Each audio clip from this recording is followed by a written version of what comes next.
Developing right now at 5:30, crews are battling this massive fire at the Port of Ilwaco. It sent plumes of black smoke into the air. Take a look at that. People are being urged to stay clear because this smoke is hazardous. Again, the Port of Ilwaco near the mouth of the Columbia River and Cape Disappointment State Park northwest of Astoria. King 5's Drew Mickelson is there. He joins us now live. You just got to the scene. What can you tell us about what's going on there, Drew? Well, Joy, some good news first. Nobody was killed, nobody was injured out here, but this building behind us is, to quote the county's emergency management officer, pretty much gone. That's the Ilwaco Landing, a long-time landmark around here where it was used for commercial crabbing and fishing for decades. More recent years, it's not been fully staffed, but it has been a place where people store their crab pots for the upcoming Dungeness crabbing season, which starts just next week. So it's about 12:30 today that a fire started. The cause has still not been determined or at least publicized as of yet, but huge black clouds of smoke could be seen for miles. It was bad enough that the county initiated what they called a community protection announcement. They were advising citizens who live in the area to keep their doors and windows closed, especially if they have any kind of breathing issues. Just spoke with the emergency management officials, and they say that danger has definitely dissipated along with the black smoke. At this point, the building is just burning to the ground. People say they've heard chunks of it fall into the water.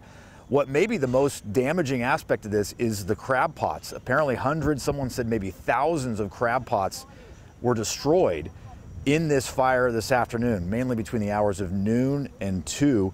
The Chinook Observer, the newspaper down here, said that they had reports that fire crews and also some of the folks who work out in the area were pushing some of those crab pots into the water to try to save them. Spoke with officials from the Department of Fish and Wildlife. They say each one of those crab pots has a little identification tag to help identify who the fisher person is behind those crab pots, and those are the kinds of things that will take a while to get replaced. But the Fish and Wildlife officials say they are trying to do what they can to help out all of the fishermen and women who work in this community, who rely on that Dungeness crab season, which starts February 1st, but you can start putting the crab pots out in the water next Monday. Live in Ilwaco, Drew Mickelson, King 5 News. Yeah, that's such a big industry, especially in those parts. So, Drew, we've been talking a lot about the hazardous aspects of that thick black smoke. I'm just wondering if you can smell it. You're a good distance away, but what is it just like as you look at that and wonder if you can feel the impact of it?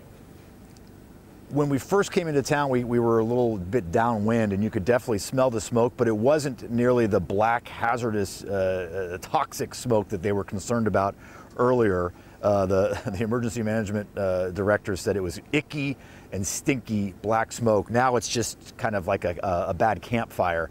So still, if you've got some sensitivities, you're not going to want to be anywhere near that. But where we are, just across the marina, you can't even tell anything has happened. There's a slight breeze coming in off the shore, which probably the firefighters don't like, because as you can still see, there are some hot spots still burning out there. But we're going to keep an eye on this tonight. And they think it's mainly contained to that one dock area, so there aren't any homes or businesses in the area that are at danger at this point.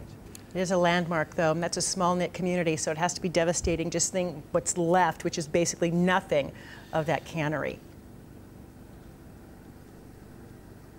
Indeed. Thanks so much. We'll get back to you.